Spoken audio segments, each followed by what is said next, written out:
നിർമ്മാതാക്കളുടെ സംഘടനാ തിരഞ്ഞെടുപ്പിലേക്ക് നൽകിയ നാമനിർദ്ദേശ പത്രിക തള്ളിയതിനെതിരെ സാൻഡ്ര തോമസ് നൽകിയ ഹർജിയിൽ വിധി ഇന്ന്. പ്രസിഡന്റ്, ട്രഷറർ സ്ഥാനങ്ങളിലേക്കാണ് സാൻഡ്ര തോമസ് പത്രിക നൽകിയത്. സാന്ദ്രയുടെ ഉടമസ്ഥതയിലുള്ള കമ്പനിക്ക് 3 സെൻസർ സർട്ടിഫിക്കറ്റ് ഇല്ലെന്ന് ചൂണ്ടിക്കാട്ടിയാണ് വരണാധികാരി പത്രിക തള്ളിയത്. സൈഫിനിസ അലിയാറാണ് വിവരങ്ങളുമായി ചേർന്നത്. സൈഫിനിസ, ഗുഡ് മോർണിംഗ്. സാൻഡ്ര തോമസിനെ സംബന്ധിച്ച് ഇന്ന് നിർണായകമാണ്. ഇന്നലെ കേസുമായി ബന്ധപ്പെട്ട വാദങ്ങളൊക്കെയും പൂർത്തിയായതാണ്. എപ്പോൾ നമുക്ക് ഇന്നൊരു വിധി പ്രതീക്ഷിക്കാം?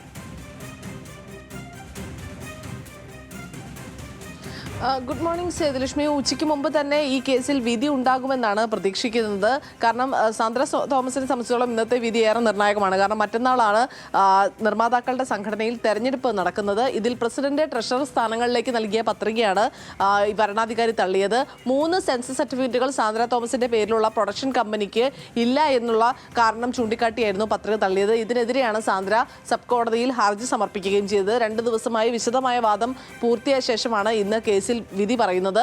സാന്ദ്രയ്ക്ക് അനുകൂലമായാണ് ഇന്നത്തെ വിധി വരുന്നത് എങ്കിൽ സാന്ദ്രയ്ക്ക് പ്രസിഡന്റോ അതല്ലെങ്കിൽ ട്രഷററോ ഏതെങ്കിലും ഒരു സ്ഥാനത്തേക്ക് മത്സരിക്കാനുള്ള സാധ്യത കൂടി തെളിയും. നിലവിൽ എക്സിക്യൂട്ടീവ് സ്ഥാനത്തേക്ക് സാന്ദ്ര തോമസ് മത്സരിക്കുന്നുണ്ട്.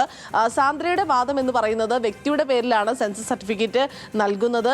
3 സെൻസസ് സർട്ടിഫിക്കറ്റ് ഉള്ള വ്യക്തിക്ക് മത്സരിക്കാമെന്നുള്ളതാണ് ഈ സംഘടനയുടെ ബൈലോയിൽ പറയുന്നത്. അതുകൊണ്ട് തന്നെ 9 സിനിമകൾ തന്റെ പേരിൽ സെൻസസ് ചെയ്തിട്ടുണ്ട്. അതുകൊണ്ട് തന്നെ തനിക്ക് മത്സരിക്കുന്നതിൽ തടസ്സമില്ല എന്നാണ് സാന്ദ്രയുടെ വാദം. പക്ഷേ സാന്ദ്ര മുൻപ് നിർമ്മാണ പങ്കാളിത്തം ഉണ്ടായിരുന്ന ഫ്രൈഡേ ഫിലിംസ് എന്ന് പറയുന്ന കമ്പനിയുമായുള്ള എല്ലാ ബന്ധങ്ങളും സാന്ദ്ര ഉപേക്ഷിച്ചതാണെന്നും പുതിയതായുള്ള ഒരു കമ്പനി സാന്ദ്ര തോമസ് പ്രൊഡക്ഷൻസ് എന്ന് പറയുന്ന കമ്പനിയാണ്.